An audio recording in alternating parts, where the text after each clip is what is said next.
Hello and welcome back. I just wanted to make a quick video today on the ingress of Mercury into Cancer, and one of the main things that I wanted to talk about was yesterday I made a video that was all about Mercury squaring Neptune, and actually I made a couple videos about Mercury squaring Neptune, one of which was 50 minutes long, and then I decided to make another one that was 20 minutes long.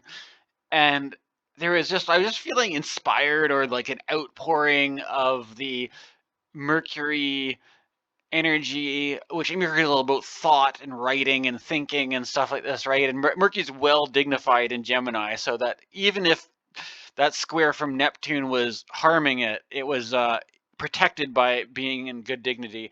But we just had this. So what's interesting is we had this ingress, and if you notice the number here, that Mercury is at 27 degrees, and then you hit the button, and then in just one day it moves 3 degrees. And I thought this would just be a good thing to point out, that let's give a bit of a context here, is that Mercury, everybody talks about Mercury retrograde, right?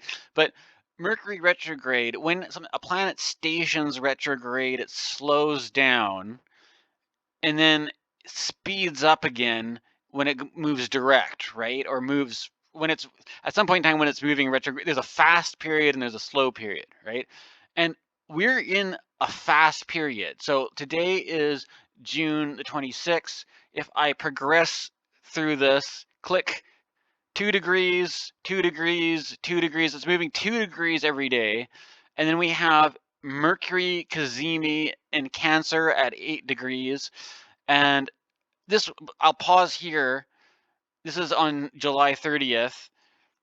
That this is going to be making a trine. If you notice that Saturn's at 7 degrees.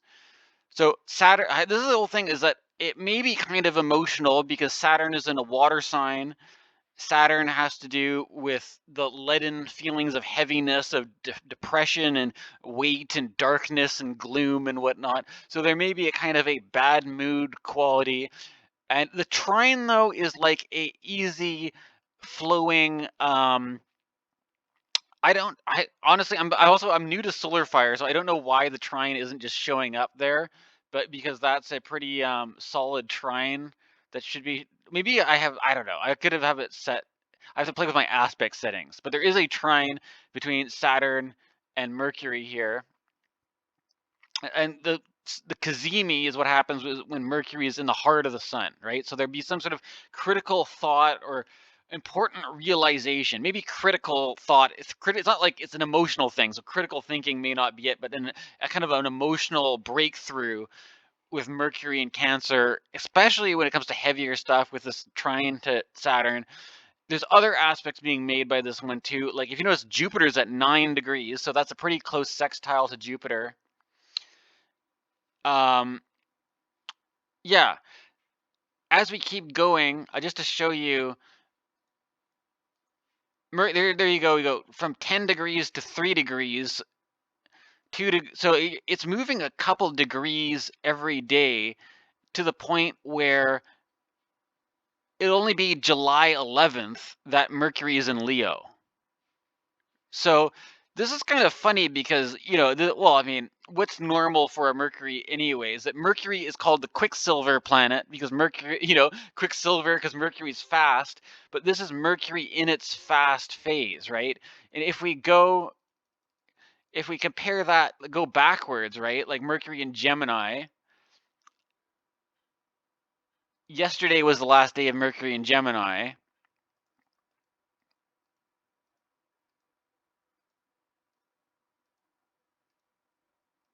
See, as we go here, oh, well, it's still going fairly fast, but it was coming out of this Taurus retrograde that if we keep going back here, you start to see 14, 13, 12, 1. See, this is where Mercury is moving only 1 degree at a time, right?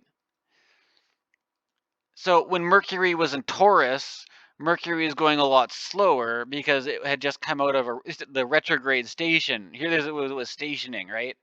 So I'm just showing you this for context. And now if we go forward again, that there's a certain period of time, like when we go back to May where Mercury is going at a certain pace, and then eventually Mercury kind of like is kind of going slow, and then as we kind of go through here, as it eventually starts, as time goes on, going faster and faster.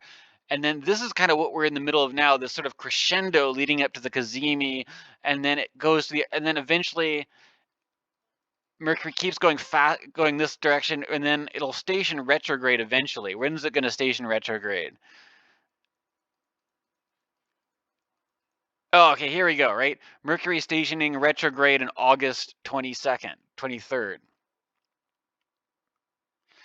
So we're kind of in this period now of, we're in June 26th. 2 months from now, we've got a Mercury retrograde station, right? But in this period of time right now, this is like the most unretrograde it gets. This is super direct, super fast, and just blazing right through Cancer really quickly. So there's this thing that it is kind of heavy, it is kind of emotional, it is what, the water sign, and Mercury is a planet that typically is not comfortable in water signs. It's more of an air planet, it's more of a earth planet. And but it's like it's just going real fast. So it's like this kind of thing of a rapidly flowing river or something like that. It reminds me, another thing is a good time to be centered, as they say, and to not get swept up in emotion, and be careful of what you say, and be careful of what you're putting out there, because when a raging river is really flowing, it's like you can't see anything. It's like blinding, right? And so the the whole to pull it back here, when Mercury is going to be in Cancer, there may be a moment of insight or a moment of revelation, I suppose, when Mercury conjoins the Sun at 8 degrees. There'll be kind of a moment of clarity, but before that, Mercury is going real fast and coming right under the beams of the Sun, right? So there's a kind of thing where we could be blinded by emotion and not thinking very clearly and just doing things too fast. And so that's something to watch out for this whole time Mercury's in Cancer. And but it could also be very inspiring. It could be the creative juices may be flowing, as they say, right? So just wanted to show you guys this one while I was noticing it.